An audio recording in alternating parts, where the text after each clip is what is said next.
Welcome to Write Now Workshop Podcast, where you can write a book and change the world.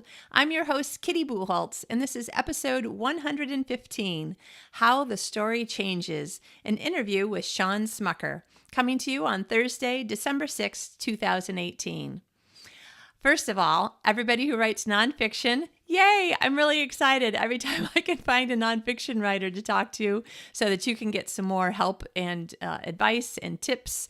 I'm excited because I know that anybody who's listening who writes more nonfiction or any at all, you're not getting a ton of tips on that in the last year. Can you believe it's been almost a year we've been doing this podcast? It's very exciting. But our guest today, Shawn Smucker, if you remember the name, was on in July talking to us about his newest novel. But today he's talking to us about nonfiction, specifically a memoir that he wrote called Once We Were Strangers. And it's about meeting this fellow who is a Syrian refugee in the town where Shawn lives in Pennsylvania. And it's really interesting because the book that Shawn started out thinking he was going to write turned into a different kind of book. And it was so interesting as we talked about it. It's a really, really great book. And I hope you go out and get a copy of it, Once We Were Strangers.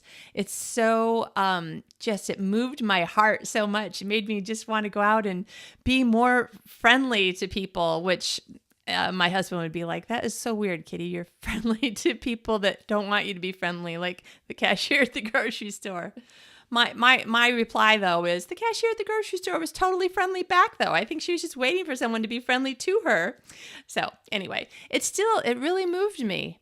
Listen to the interview. I'm not going to try to recreate the excitement of how I felt when I was reading it, but I'm just telling you, it's a good book, and you're going to really like this particular interview. If you write nonfiction, if you're interested in writing memoir, Shawn's got some great tips, and just telling you the story of how the process of the book came about. It's totally cool. I'm going to stop talking so that you can listen.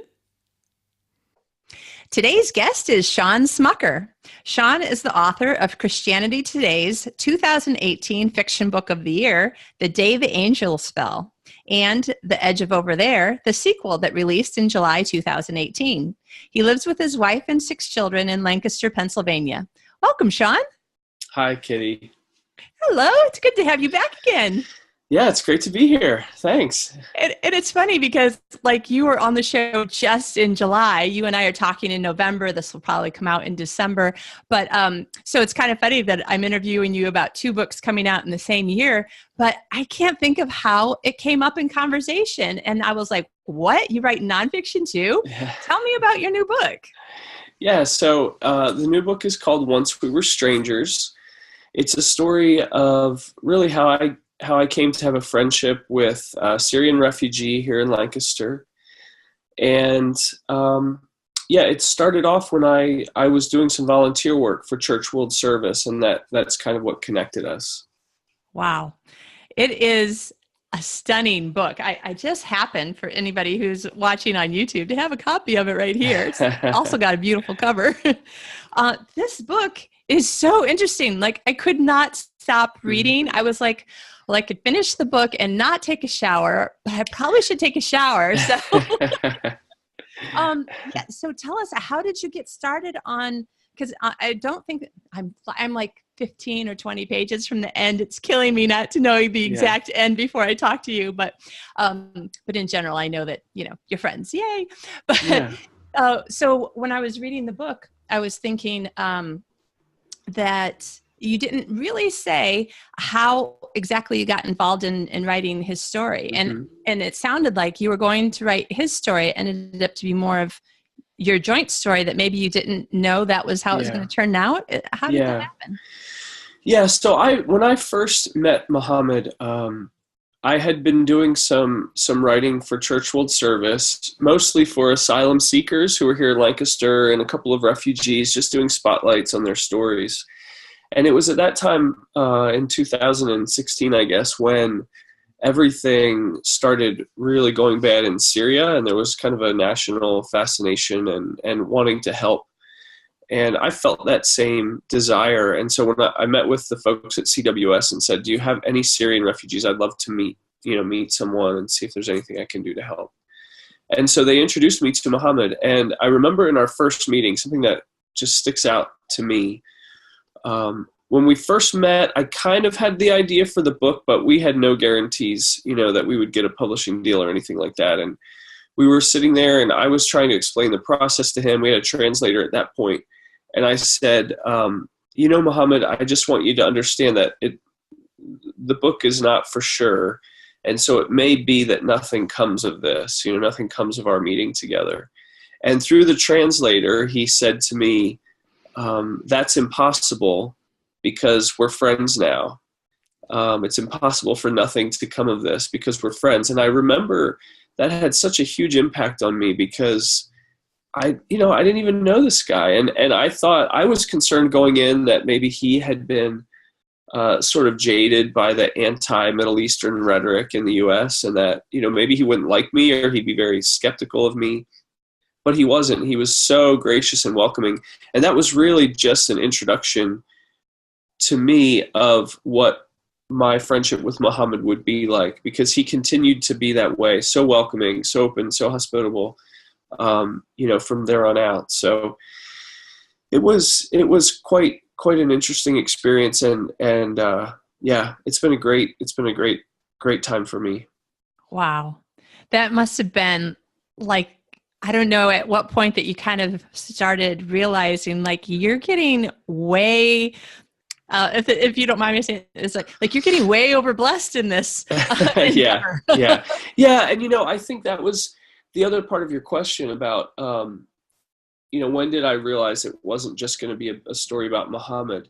And that's a really interesting question because I definitely went into this book feeling like, this is just going to be Mohammed's story, So I co-write and ghostwrite for a living, and so I'm used to that. I'm used to just simply writing books about other people's lives and about what they've been through. And I can't pinpoint an exact time during the book when I realized it, but at some point I did realize, wow, this book is not just, and not even primarily necessarily about Mohammed's experience or about his journey from Syria to the US, although we include that. I started to realize that it was really going to be about how I changed and how my friendship with Mohammed and getting to know a Muslim person this well was going to change my life and change the way I looked at friendships and all of that. So it was certainly not what I expected in the beginning, and it was one of the harder books I've ever written because of that change that came. But it was also one of the most rewarding. Wow. Well, I have to say that one of the things that, and this is kind of segueing into one of the questions I had for you.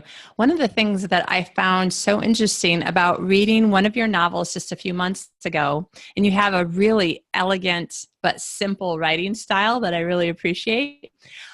But watching the story come to life in this real story, and sometimes nonfiction is just not the right word. Like it's this real, in the heart. You can see it happening. It's happening in my own heart, as it's happening in yours, kind of story. Yeah.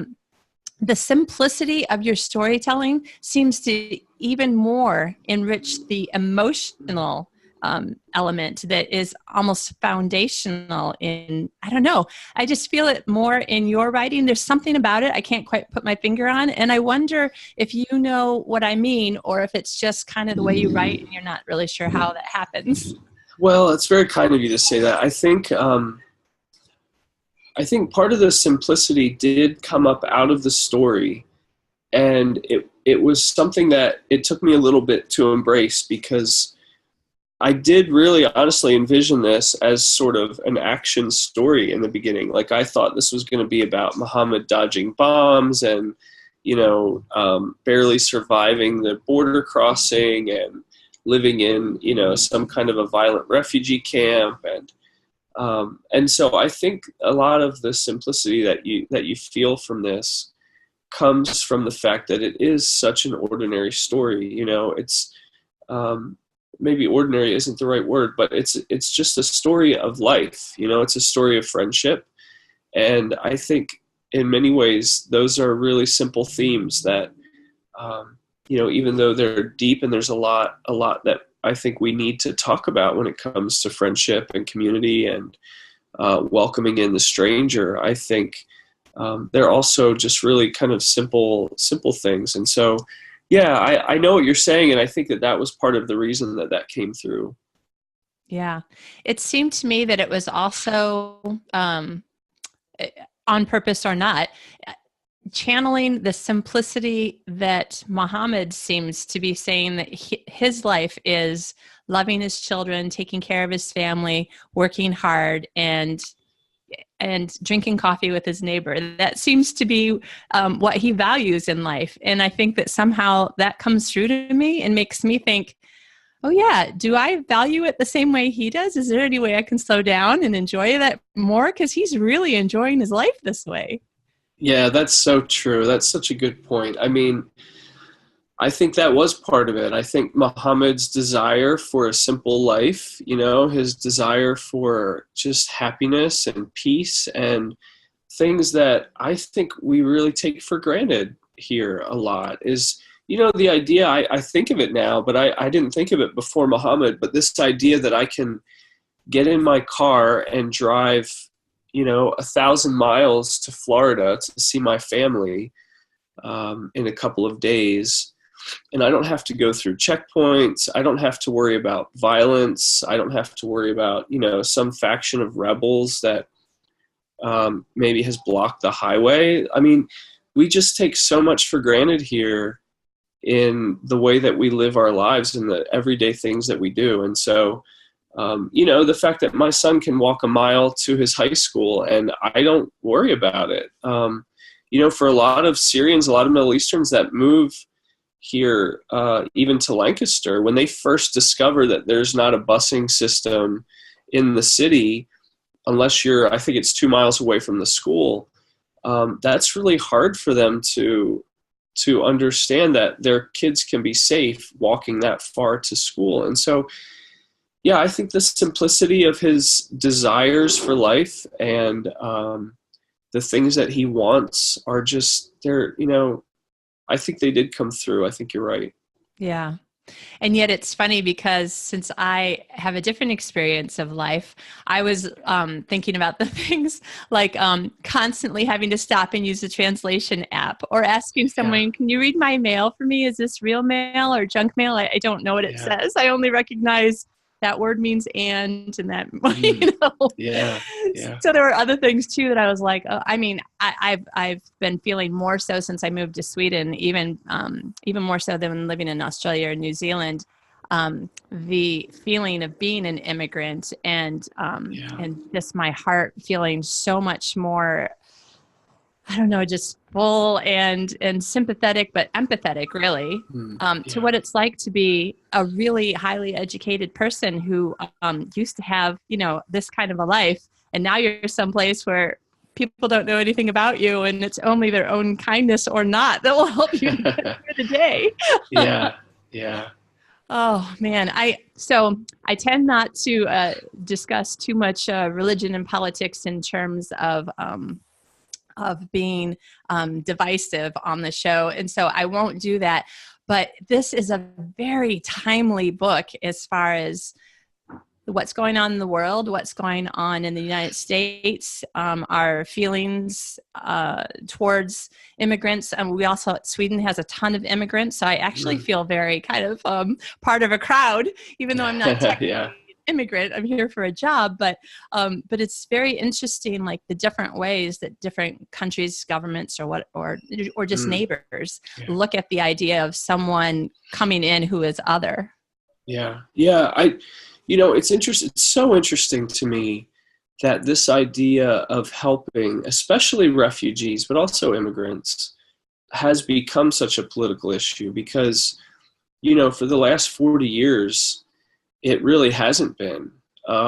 It hasn't been a political issue for that long. I mean, so the refugee resettlement program began, I think, in the late 70s or early 80s, and has been strongly supported by both parties, for 40 years, 35 years. So this sudden fear that's been injected into the conversation, I think, is really unfortunate because it's an unfounded fear. I mean, all you have to do is look at the history of refugees and understand that there's never been a terrorist attack by a refugee, by someone who's here on refugee status. There have been very, very few violent crimes committed by refugees. And so it's a totally unfounded fear. And it's just really unfortunate. I wish that we could, as Americans, as a country, remember our roots of charity and of empathy and really just somehow come back to the reality of the situation, instead of being so fearful. But this is where we're at. So it's conversations we need to have. Right. And honestly, while reading your book, I was thinking to myself, who all can I recommend this book to, send a copy of the book to? Like, who do I know who is part of an organization where these are some of the things that they think about, talk about, try to work with in the community? This is such a kind and generous look at the situation.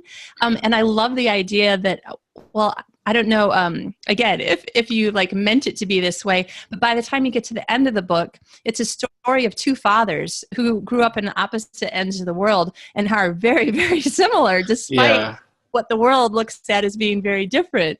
Yeah. I mean, it's so true. I mean, so I'm an American, a Christian. I grew up here.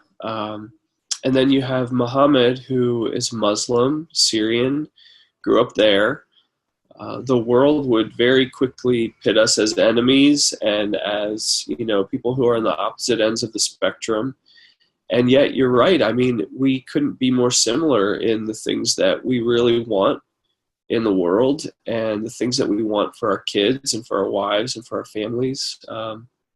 In fact, I would say that Muhammad is much less selfish than I am. If there are any main differences, it's that he's much less concerned with his own sort of progress or path.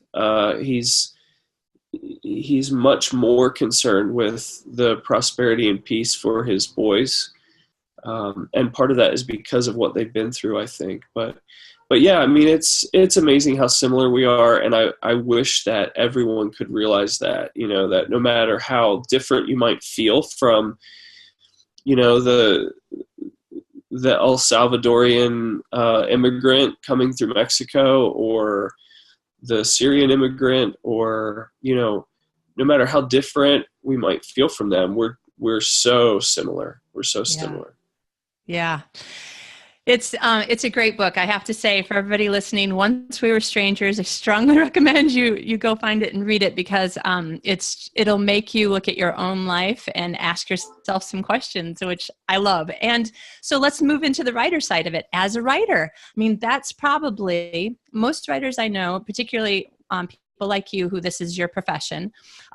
Your idea in writing anything down is to make someone feel something, think something. Is that pretty true for you as well?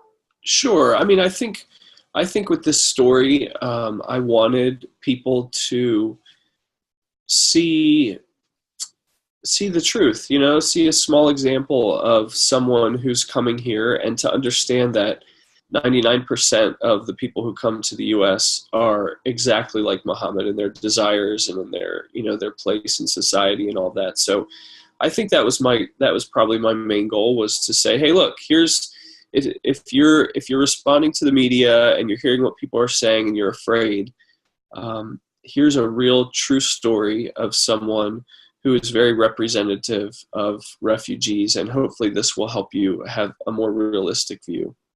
Yeah. Yeah.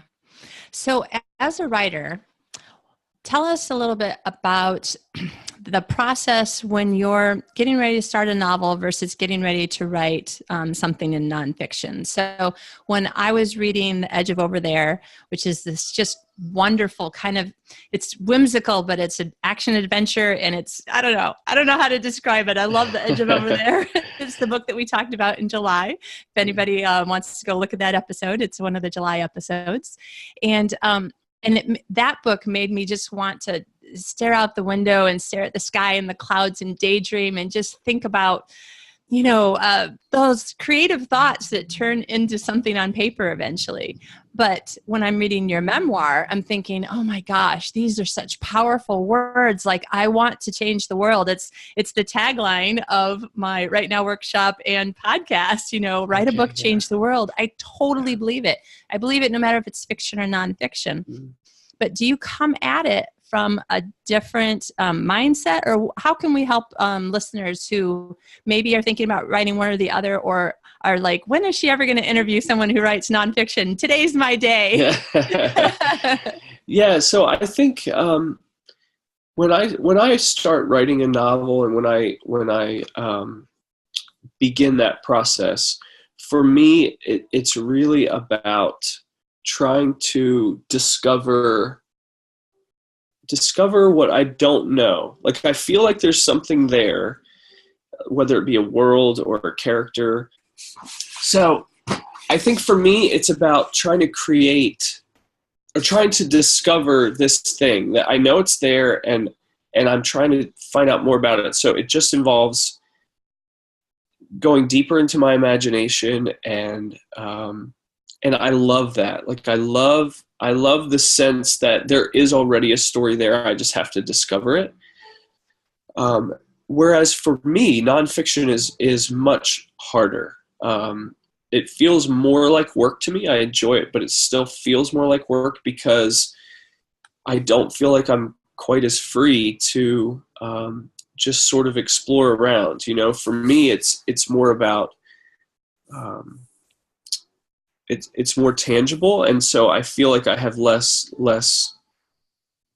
wiggle room, I guess.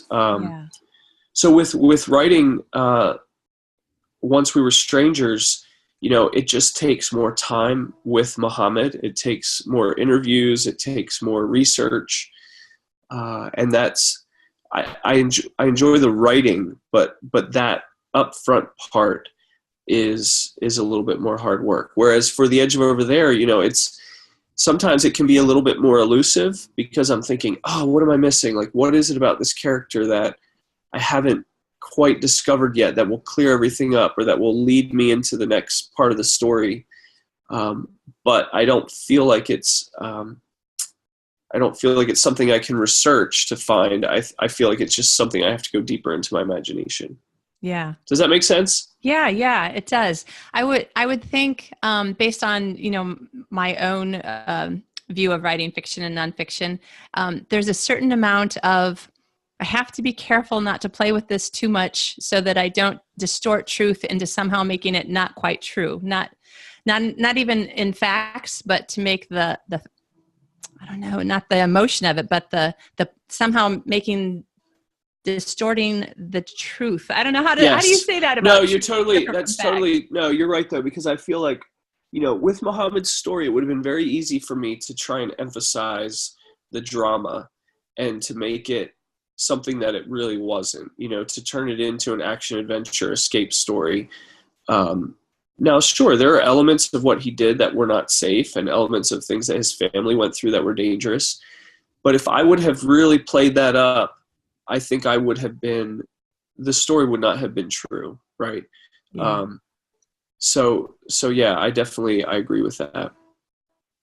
Now, if somebody listening is either thinking about maybe ghostwriting or has maybe started like taking the first steps towards ghostwriting for somebody else, what are some of the, not really pros and cons, but pitfalls to avoid or things to keep in mind that you might be able to offer? Yeah, I think the first thing, whenever you're collaborating with someone, it's so important that you have everything written out, all of your expectations. So I have a very basic contract that I use, but how many words is it going to be? What is the payment going to be? When is that money going to be paid? Who has the rights to the story when you finish? Are you guaranteeing publication? Are you going to self-publish it? What are you providing them in the end? A Word doc, a PDF doc? I mean, it's just really, really important. And then to also have some things in place where, okay, if we go over the word limit, then what are we going to do? Who's going to pay for what? And I I think that's probably one of the most important things, just simply because you're working with somebody else. So to make sure everybody's on the same page. What happens if you write the first 3 chapters and they hate it, right. and you both realize you're not the person to write this. Okay, well, they've paid you X amount of money. Do you need to give them money back? Are they going to, you just need to think through every scenario you can think through and then write that out and make sure that you have all those bases covered. That's really the first thing. The other thing that's important for me is that I'm covered legally, because you are writing a story that someone else is telling you, but you really have no idea how true it is. You have no idea if the things they're saying about other people are true. Yeah. And so generally in my contracts, I always make sure that the other person will cover me in case of, if there's a lawsuit about invasion of privacy or libel or anything like that they would defend me in that case, because I can't possibly research, and I'm not a private investigator, yeah. So I can't find out if everything they're telling me is true. Those are probably the 2 biggest practical things I would say. When I write a book for somebody, I generally interview them for it usually takes about 12 to 15 hours of interviews to get 40 to 50,000 words, in my experience. Wow. And so that's sort of what I shoot for in the beginning, is trying to carve out that time and to figure out when we're going to do that. But yeah. And then how do you organize the information? I assume at some point everything becomes typewritten, even if you're a handwriter, but can you give any tips on organizing? That could be a lot of information and you may not actually be using all of it in the end, right? Yeah. So the 12 to 15 hours of interviews, I record those and then transcribe them. And then what I typically do is, once I have most of the information I need, I take the transcriptions in one Word doc, and then I have another Word doc that I start to organize in the order that the story is going to be told. And then I just start moving stuff over into the order I want to use it. So I take the transcriptions, get them in order, and then once they're in order, I'll open up a brand new Word doc and I'll just basically rewrite everything in its pretty close to final written form. And that's one of the reasons that the co-writes that I do sound so much like the people, because it's literally their words. It's their way of talking, their way of speaking, their way of telling a story. And I just really see myself as cleaning up what they've done, and also during the interview process trying to draw out the details that a reader might find interesting. Yeah. I loved how it must have come up at least 3 times, because I can think of 3 times it came up. The mortar shell hole in his dining room wall, and I was like, "Wow!" And the thing is that, like, as a new writer or somebody who maybe is newly writing nonfiction, maybe, any part of the process that's new to you, you have a tendency, I think a lot of writers have a tendency, I do, to overdo it. Like, you're trying so hard to get it right that you're going too far with it. But just your simple way of expressing, and again, like you said, it came out sounding like the way Mohammed probably sees it and talks about it, but it's just like a bomb came through your dining room wall and you covered it up, but you still look at the scar on the wall and reminding yourself all the time, like, but it's so simple. I can see somebody wanting to write 3 pages on that. I think a lot of that's probably style too, and there were some limitations with this book that I wouldn't have experienced before necessarily, just because of the language barrier. So that probably also contributed to sort of this sense of simplicity. We just we used a translator for 1 or 2 of our meetings, but then he was sort of picking up on English and he preferred to try and tell me the stories himself. So I wouldn't have been able to really get the level of detail that I might even try and get with other co-writes, but I think it worked. Yeah. Now, here's a question that I've always wondered when it comes to memoir writing, which, on the one hand, this is because you're so much a part of the story, but it's not really, your initial purpose wasn't to write a memoir. It was to write somebody else's story, right? Yeah. So in memoir writing, and again, for anybody who might be listening and is just looking for advice, do you have any ideas or advice on how you let the reader know that this is your story? Like, I'm the third of four in my family. So out of 2 parents, 4 kids, that's 6 points of view. Yeah. So like we know logically, if there are 6 people standing here looking at a clown, they're going to describe it in 6 different ways. Yeah. But when you try to tell a story of the way that you see the world, how do you think about how it might affect or offend other people who saw that same event totally differently from you? Is that something that you've thought about? Like, do you think that you'll write another memoir that's really personal about you, your story? Yeah, I don't know. It's a really good question. I mean, that's one of the huge challenges of anytime you're writing nonfiction, especially memoir. It's interesting. A lot of the co-writes that I've done for people, I remember one in specific was for a woman who was in her 90s. I think she was 94. And so we were basically just writing her life story. And there was a point when she was about 30, so we're talking 60 plus years ago, when her husband died, her first husband died.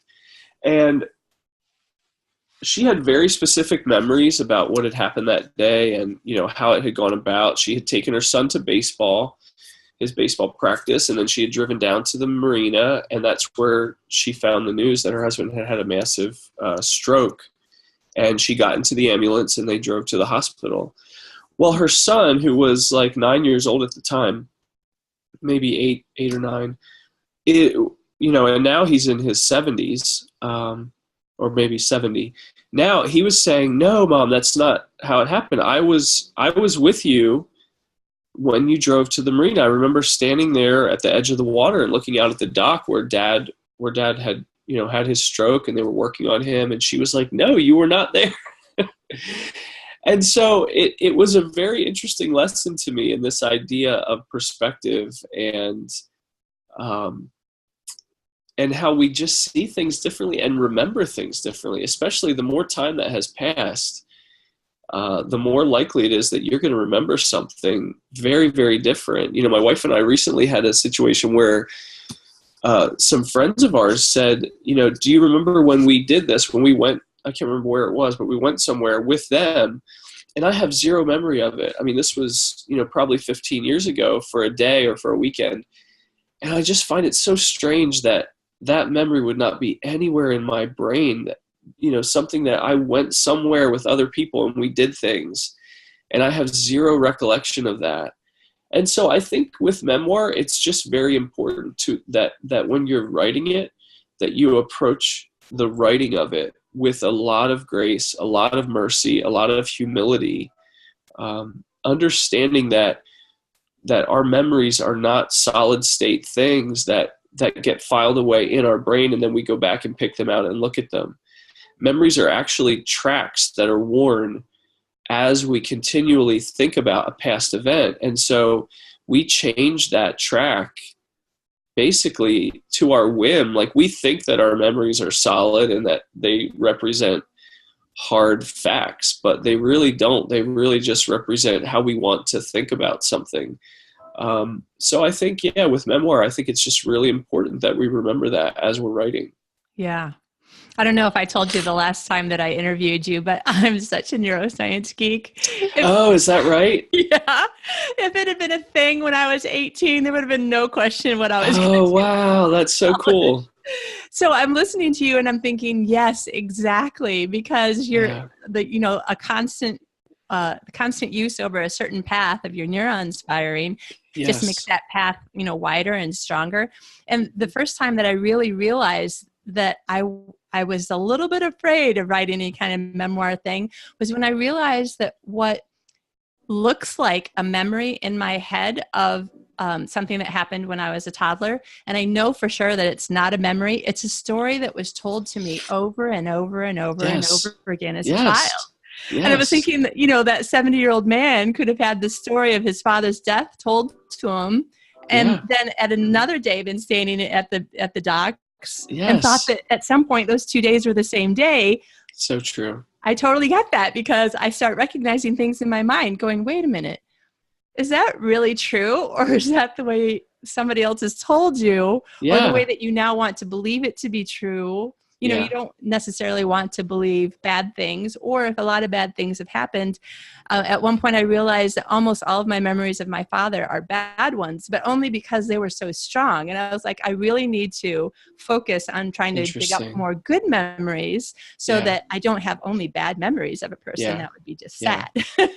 Yeah, it's so true. And so, yeah, again, I think that writing memoir, especially when you're writing about something that happened years ago, with Mohammed, it was in the relatively recent past. And some of it, even as I was writing it, it was happening. And so I didn't feel like that was necessarily something to be that concerned about, but with his memories, for sure, like this was from 5 years ago. They were very traumatic.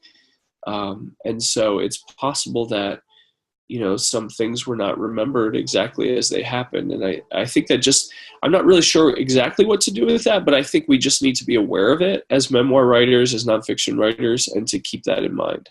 Yeah. Yeah. And I suppose if you're not hanging something on, a certain kind of memory or something that you're not sure is a fact, then it's easier to just go, this is probably really close to the way it went, but it's not, Yeah. this element is not the point of the story. Therefore, I'm not as concerned with getting it 100% right. Do you think that is Sure. Yeah, possible sure. way Yeah. to look at it? Okay. Now, so you lead into another question that I had when I was reading the book. It is so interesting to me that the way that you describe walking into the CWS building to find the woman who's going to introduce you to Mohammed, some point in there, there is kind of the thought process, or the way that it's written as I'm remembering it. So Yeah. here we go with the whole, is Yeah. that really? You mention, however briefly, that so now we have just elected a new president, and we as readers, because some time has passed, know that that is actually going to be a bit of a turning point in refugees coming to the U.S. So even though it's like one sentence, like it starts in this very very near past, and then it ends, the epilogue is February of this year, 2018. Then the book was published in October 2018. This is a very different publishing schedule from a novel, which may have to wait 12 to 24 months to come out. Can you talk a little bit, since you've been on in both of those paths, like how is the publishing process different? Yeah, so I mean, I think that one of the reasons we had that epilogue in there, and it did come very late in the publishing process, so it wasn't like we waited until the epilogue was done to start wrapping things up. I mean, by the time we put the epilogue in, it had a cover. That was probably pretty close to when the catalog was released for the fall of this year. So some of those things, depending on the flexibility of your publisher and the printing schedule, can be added, closer to the end than you might think. I mean, so even now with the novel, I handed in the first draft of this novel in July of this year, and it will come out next summer.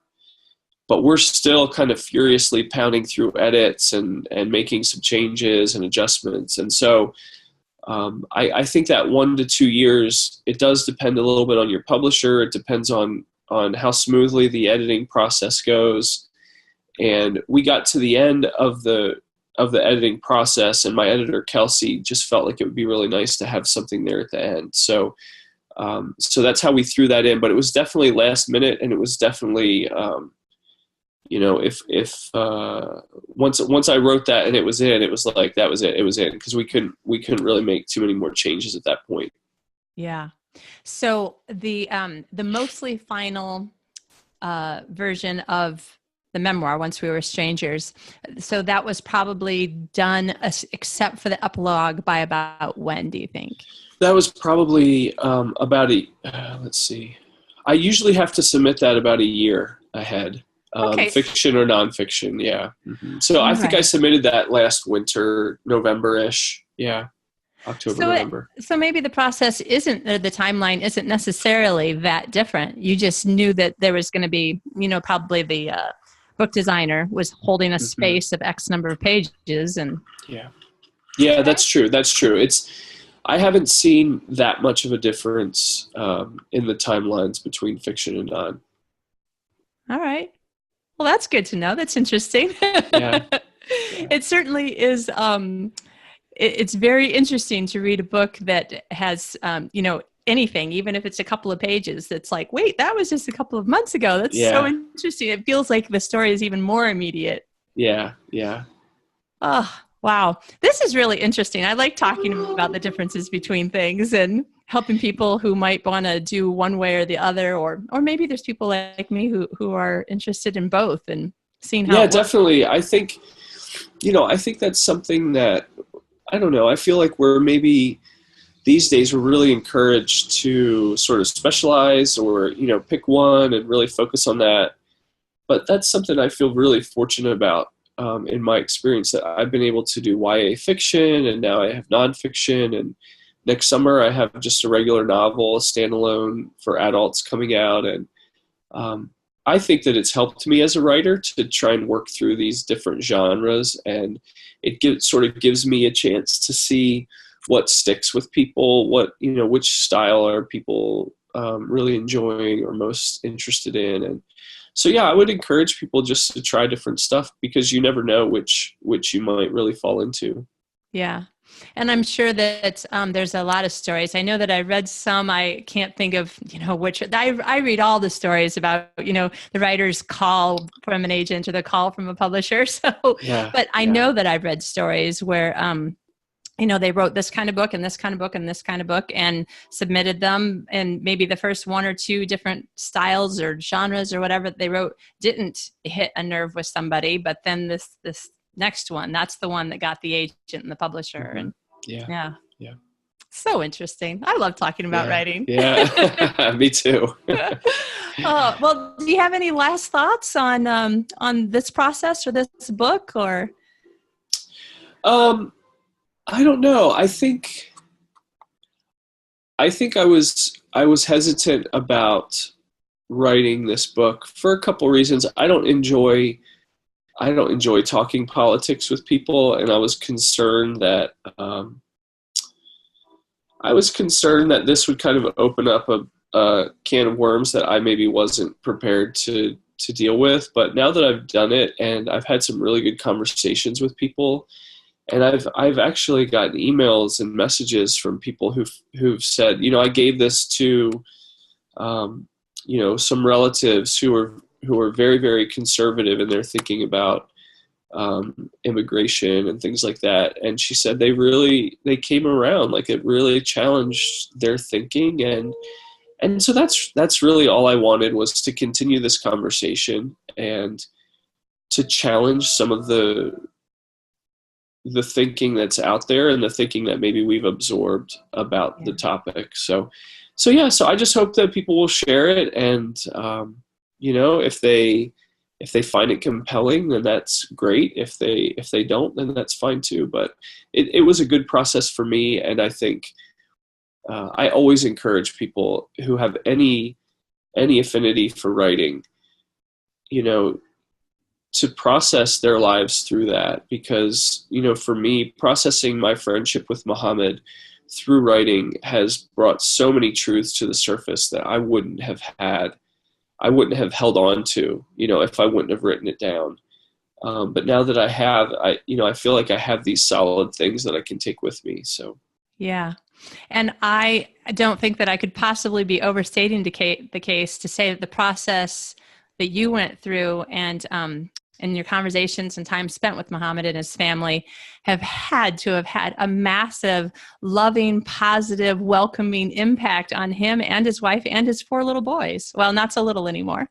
yeah, I think so. I mean, he's since moved to Michigan, so he's no longer in Michigan! Lancaster. Yeah, and I miss him a lot. We stay in touch. We talk on the phone, probably once a week or so. Um, but yeah, I do get the sense that we will always have a friendship, and we'll always stay in touch. And I hope he moves back to Lancaster someday, and I think he does too. But yeah, it was such a huge benefit for both of us. For him, I'm sure, in the practical ways that I might have been able to help, but also for me, and just kind of remembering how important friendship is and how important community is and those things. So yeah. That's awesome. I love it. Well, I would love to keep on talking to you more about all this. I kind of want to say, tell Mohammed, some Michigan girl that he doesn't even know is like, you're cool. I like you. I will. Yeah, and Moradi. Is that how you say her name? Yeah. Mm-hmm. Yeah. All 6 of them sound just, fun and cool, nice people. Yeah. I wish they were my neighbors. Oh, Yes. And I wanted to tell you, because I think this is another important part. So I grew up in the middle of nowhere, in the middle of the woods, but then because of work and stuff, I've been living in cities like most of my adult life, big cities. And I currently live in the 3rd biggest city in Malmö, Sweden. Malmö is the 3rd biggest city in Sweden. And I live in a big apartment block. Okay. And when I first moved in, I think it's been 3 or 4 months now that we've moved in, I was looking around. And it was weird because I was like, I feel so much more confident, because I think of Swedes as being, tall, blonde, blue-eyed, really pale-skinned people. Yeah. But I'm looking around, and there's all these people who are Swedish who came here at some point, or their parents or their grandparents came here at some point, and lots of blonde people. But when people were moving into my apartment block, I would be talking to people, and, there's somebody from Croatia and somebody from Latvia and somebody who's half Swedish, half Pakistani, because they have, one parent, 2 people from 2 different cultures met and stuff. Yeah. And I'm reading this book going, I have got to go knocking on more neighbors' doors this Christmas and taking people quick than just being a neighbor. Totally agree. Yeah. And I feel the same way. That's awesome. Well, listen, we will let you get back to work. You've got the next novel coming out. Very exciting. I'm very tempted to say, you should probably just come back on the show again. And hopefully to like, oh my goodness, we keep getting the same writers. But it's just that, these writers with these great books. So tell us, Shawn, where can people find out more about you and your books? Okay, yeah. So they can find me at shawnsmucker.com or Shawn Smucker at Facebook and on Twitter, and it's SHAWN. Excellent. Very good. Thank you so much for being on the show again. I really appreciate it. Thanks. It's great to chat again, Kitty.